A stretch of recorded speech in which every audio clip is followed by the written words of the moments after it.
Awakening with Brahma Kumaris. Shanti, welcome back to Awakening with Brahma Kumaris and the conversation series between myself, Sister Carolyn of Chile, and Sister Jenna from Washington, D.C. Hello. Hi. I'm just going to recap on our last session, which was the first in the series, where we were talking about the soul.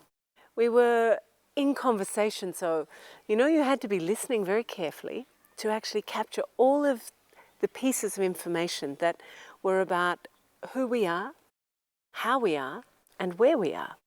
So we talked about the soul.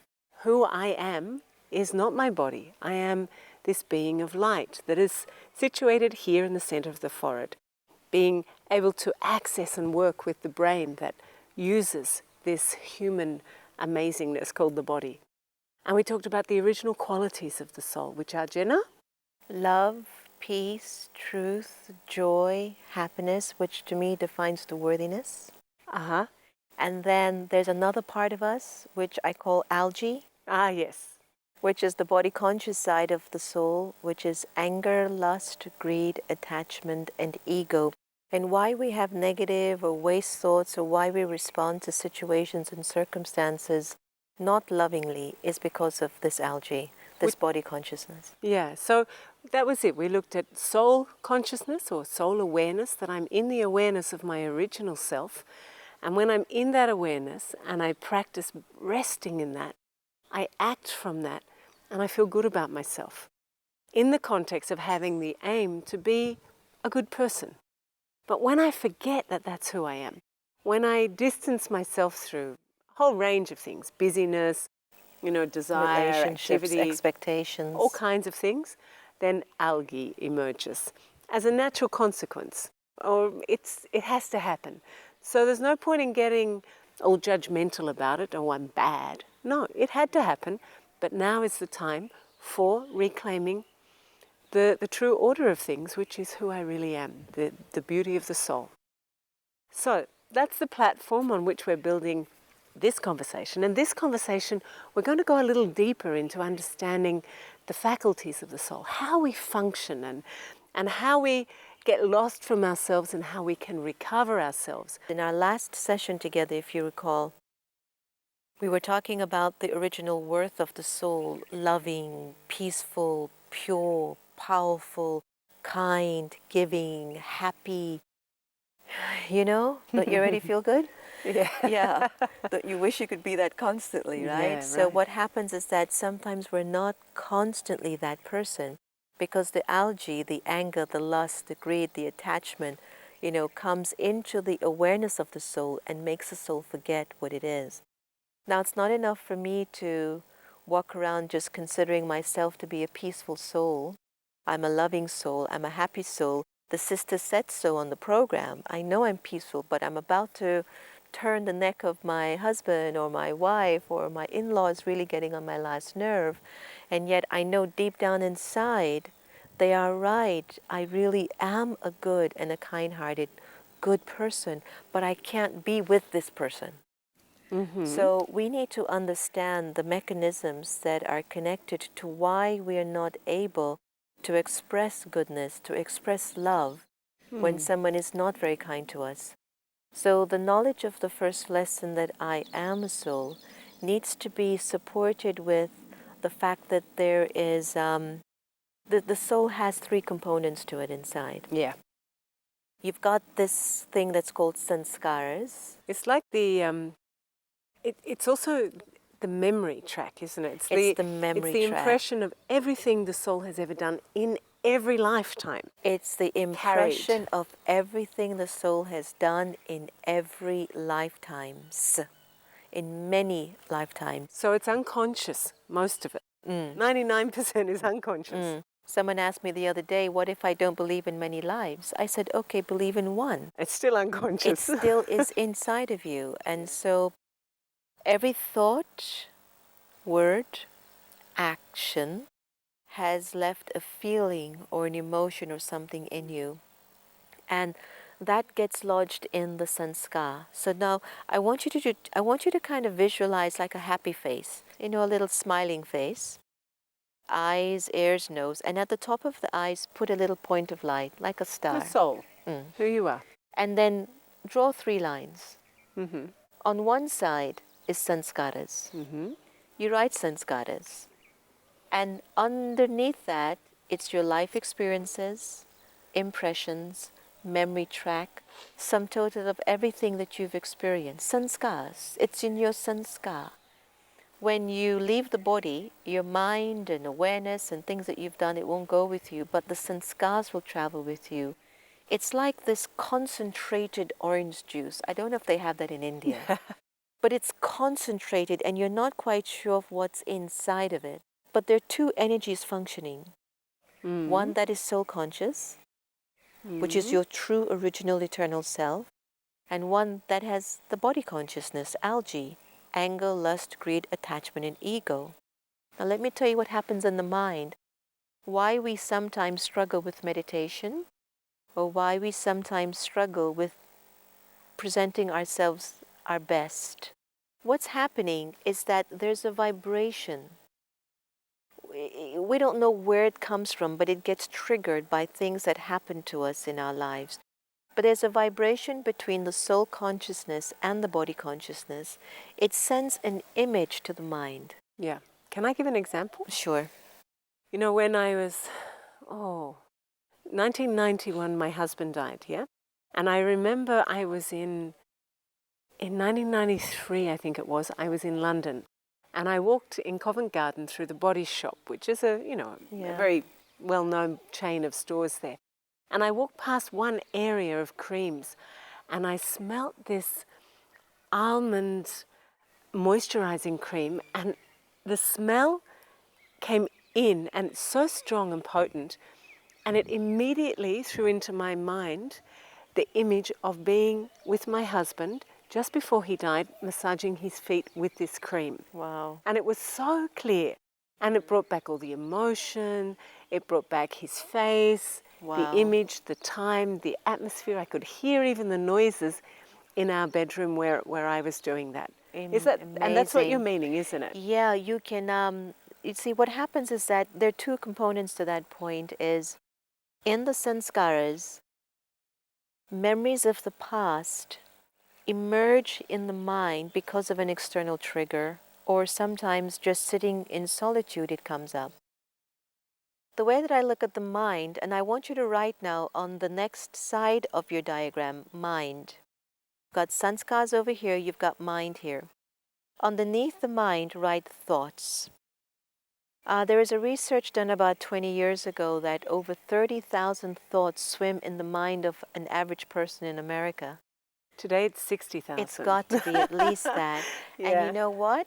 95% of those thoughts are either wasteful or negative. And the statistic that I know is that exactly, and 95% of the same thoughts I had yesterday. Yeah, we keep repeating the same thoughts. Yeah. So look at what's happening to us, why we can't sit comfortably in ourselves or sit in meditation comfortably, is that the impressions from the past in the sanskaras are coming on the screen of the mind. And they're coming in the form of thoughts. Those thoughts are giving us feelings. Feelings are sometimes very much tied up into emotions at times, and sometimes when emotions are not fulfilled, they become like desires. And when your desires are not fulfilled, you can get crazed. It's so very algae. interesting what's happening in the mind. Imagine your mind like a TV station. Click. You have to watch that same TV station with commercials, movies, television shows, and this and that, news.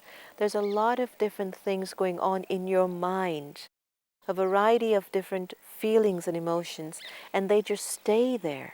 Because what's happening from the sanskaras, which is inside of the soul, the good and the bad experiences that I've had reveals itself in the mind.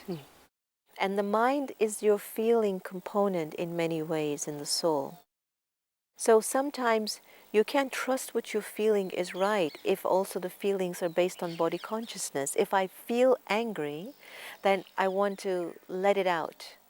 You might want to clarify. I'm just thinking that's new kind of thinking, that the mind is where you feel. Because normally people would say the mind is where you think Yes. and the heart is where you feel. There's a nice thing that in the Brahma Kumaris, there's a mantra that we have called Man Mana Bhav.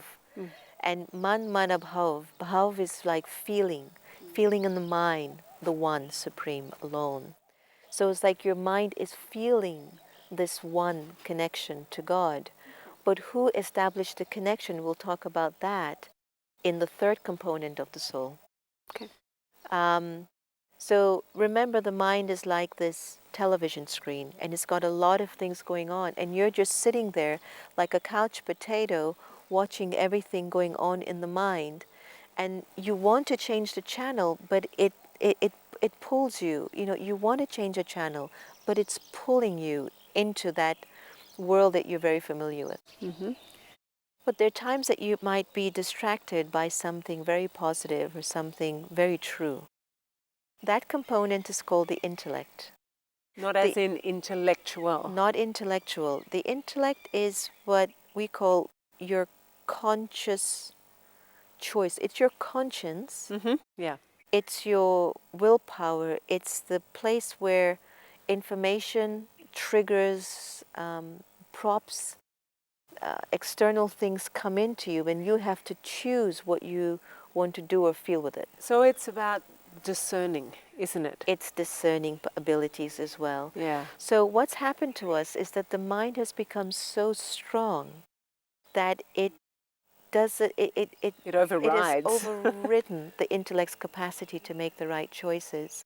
So when we're sitting in meditation, sometimes the thoughts are so overwhelming, but I don't have enough knowledge about who I am to counteract the thoughts. Or enough strength in the intellect. Or It's enough become weak. silence power to make the intellect strong enough to counteract those thoughts. That's why earlier on in our talk today I was sharing it's not enough to just be, to know I'm a peaceful and loving soul, but I need to know what happened to me, why I can't maintain that peace. It's because for lifetimes after lifetimes after lifetimes after lifetimes after lifetimes, I've been responding with algae, with the body consciousness, and on occasions I've had my truth, but the impressions of these vices, ego, anger, greed, attachment, lust, they are so strong in the soul. If you just look at one lifetime and you do a habit over and over and over again, it gets so deep into you, you even forgot the day you started it. You forgot that it wasn't even healthy for you. Take, for example, somebody who smokes. You weren't born with a cigarette in your mouth. Yeah, right. So obviously smoking is not good for you.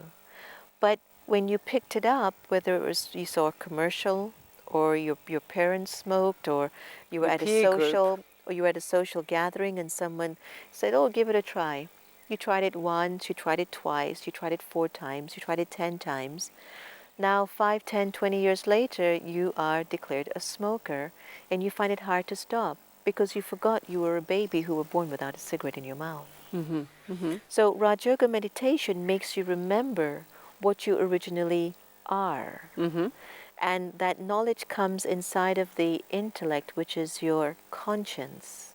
And when your conscience begins to get enough triggers, and why the centers are so important to go to, is that many of the centers have this fragrance and have this atmosphere of your original self. Mm-hmm. So when you walk into the centers, you feel this Like lights up. person, you feel peace, you feel loved, you feel cared for, you feel like you can do it. Mm-hmm. You feel like you can do it when you go to the center. So the center becomes a trigger to do what? To remind you. The center becomes a trigger to remind you of what you are. Mm-hmm. So the knowledge that's offered in Rajyoga are basically triggers that remind you of what you are and helps you to bring yourself back up. So you don't have to learn something new, you just have to learn to remember. You just have to remember. Yeah. What's happened is that we have completely forgotten our true sense of worth. And again, I keep emphasizing this, no one is to blame. It was meant to happen like you sitting here listening to today's show is meant to happen. Perhaps you could be anywhere else around the world at this moment. But why at this time are you sitting listening to this show? Yeah, you sat down, you switched it on. So there's a reason why. And another part of it is why perhaps is the soul attracted to listening to this knowledge about the soul? It's because of the soul conscious qualities in the soul that it's being attracted to that. So And it's this law pulling of that. attraction. You know, people talk about this law I've of heard attraction. about that, yeah. And it's like, you know, like attracts like. So if there's a vibration or an impulse in you that is about peace, that is about beauty, you know, the true beauty of it, if that impulse is inside of you, you're going to attract to you this kind of thing that goes, oh, that matches. Yeah. And you're yeah. going to find ways to remember more about that. I think that's why the knowledge of Rajyoga is so practical, because it hits the core. It hits the core of the soul's sense of worth and existence. It's not delusional. It's not fake. It's real. At the end of it all, you're going to have to do the homework on yourself if you want to be happy. But you don't have to create something extra. You just have to be. You know, I heard this saying once, or I read it somewhere, but you know, it's like what I love, the difference between personal development and spiritual evolution is that in personal development I have to become something more. But in a spiritual path, which is what Rajyoga is all about, is that I just have to remember that who I am is more than enough. I don't have to become more. I just need to remember who I am and sit in that, rest in that. And that's not only more than enough, it's delicious to be able to just rest. It's so you know? true. Really. It's true. I think that we have reached a point that the soul is feeling tired, Yeah. and the soul feels at times helpless. Tried so hard for so It long. feels a sense of helplessness, and that's why it needs knowledge from above, which only the Supreme Soul can offer, the soul knowledge of itself. Because God is also a soul, He's not human. And this is where it takes us into why the knowledge of the soul is so important, is that when you realize that all these sanskaras are just from your past, and that yes, these images and emotions and feelings are going to come on the screen of the mind, okay, yes. But I have now the conscious choice to choose if I want to act, think, or speak from soul consciousness, or if I want to act, think, or speak from body consciousness, algae, anger, lust, greed, attachment, or ego. Just want to add something there, if I may, because having the conscious choice is one thing. Once I'm aware, that gives me, you know, an enormous amount of options. But if I haven't used that capacity over a long time, then I need to do work to strengthen that. And I know that's where we're going as we start to explore the relationship between the soul and the Supreme Soul. But as we're starting to lead into God, into the Supreme Soul, the Source, Allah, Jehovah, whatever anyone wants to name, you know, one of the things that we talk about is it's Shiva, you know, the beautiful name, because it has these three meanings of the point, the source, and the benefactor. Really nourishing for the soul to know the Supreme Soul is a benefactor and a source. And also is gender-free, right? And constant. Constant. It's incredible that we've got this God that is constantly available. And in order to tap into that, you need to be quiet. You can't experience God where there's a lot of noise and chaos Inside you. inside. And even if I did my worshiping of God with a lot of noise and chaos on the outside too. You see, coming from America, it's very intriguing to look at the two worlds that I live in. You know, I'm half African, half Indian. And you live in America. And I live in America. And I've seen the dimension of two worlds, my mother being Catholic, my father being a Hindu. And I remembered watching them growing up, how my father would be happy coming in from the mandir, from the temple, and my mother would be mea culpa coming in from the church. And she would be this, you know, I'm the sinner, I'm the merciless one, and all of that, and all of this.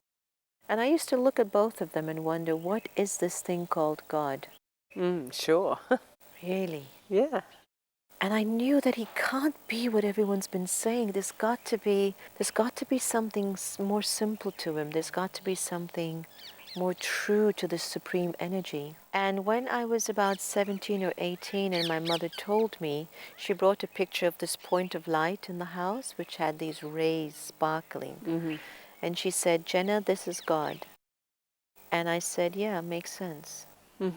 She'd had a picture of Brahma Baba too, and everyone else, and if she had told me there were God, I would have had a conflict with her. I'm just so clear about that. What I'm saying, like I come to India and I look around at this culture and at my culture, which I've taken many births in the past, maybe not in this one, this overwhelming attempt to make God such an important part of their lives is incredible to see. It's like no other country in the world, at least not for me, in this way, where it's so open and free.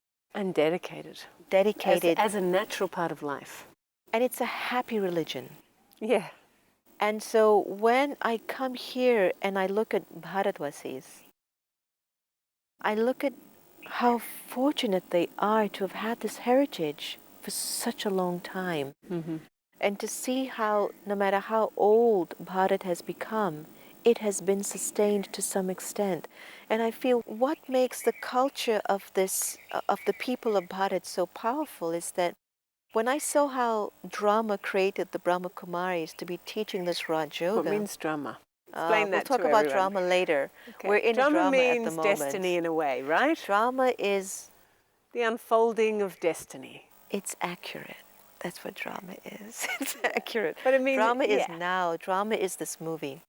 But anyway, going back to the fact that in India in particular, Bharatvasis have a chance to just transform that frequency of God from all the many physical concepts to God just being the supreme soul for them. It's incredible that in the West we understand that concept immediately. Yeah, and relief about that. It's like once I remembered, you are a soul. The soul has come from the supreme abode, where it sat with God, the supreme soul. It has taken many births and it has increased in experiences that are not so good and some that are good. But now is the time to remember the Supreme Soul, so all the not so good experiences can be absolved and you can have a Jivan Mukt life. You can live. This connection to the Supreme, when I heard that God was the Supreme Soul, living in the Supreme Abode in Paramdham, and now I can sit in meditation and connect to that Supreme Soul, that was it. Yeah.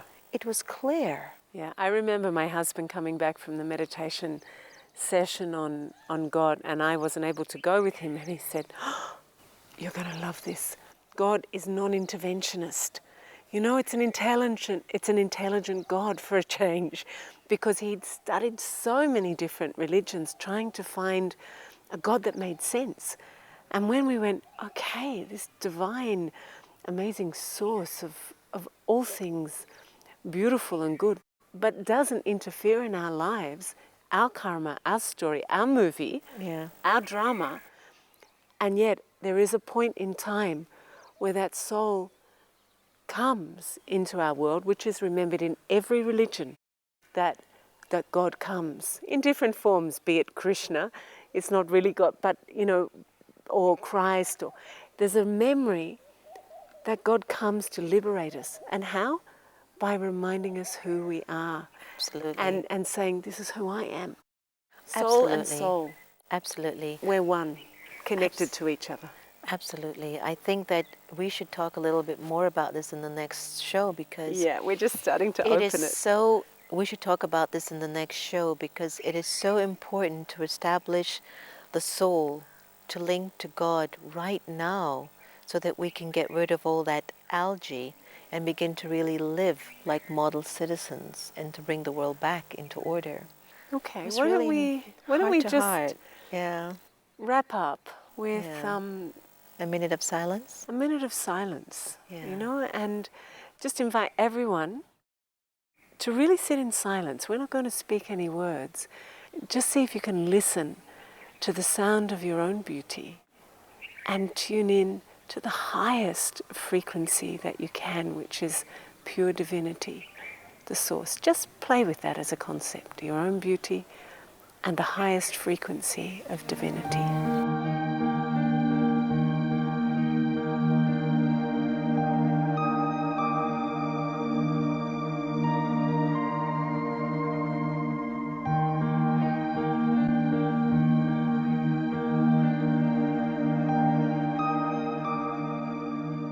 So thanks again for joining us today. Look forward to seeing you in the next show as we continue our conversation series, working our way through the great wisdom of Rajyoga. You've been with Awakening with the Brahma Kumaris. Om Shanti. If you wish to discuss your problem or have a question to ask or want to know your nearest Rajyoga Meditation Center, call us on 099 99 744 555. Om Shanti.